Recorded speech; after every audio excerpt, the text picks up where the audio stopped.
नाही बघा, ह्या आधी देवेंद्र फडणवीस यांनी उपमुख्यमंत्रीपद स्वीकारलेलं आहे. त्यांचा पक्षाचा आदेश होता. देशामध्ये अनेक ठिकाणी अशा प्रकारची पदं मुख्यमंत्र्यांनी स्वीकारलेली आहे.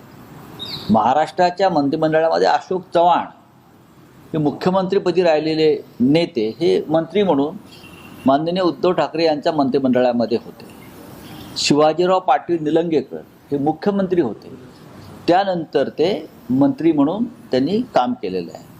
मध्य प्रदेश असेल किंवा अन्य राज्यामध्ये असतील अशा प्रकारच्या घटना घडलेल्या आहेत, प्रसंग घडलेले आहेत. त्याच्यामुळे मी काय फार त्याच्यामध्ये खोलात जात नाही. पण एखाद्या माणसाच्या तोंडाला रक्त लागलं वर्षा बांगल्याचं सत्तेचं की त्यांना ते शिकार सोडावीशी वाटत नाही.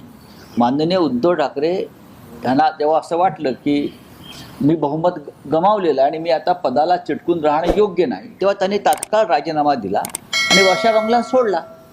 मोह नाही, मिळालं, काम केलं, पद गेलं, सत्ता सोडली, निघून गेले. हे सगळ्यांना जमतं असं नाही. ज्यांना जमलं त्यांनी केलं, ज्यांना जमलं नाही ते आदळआपट करत राहिले.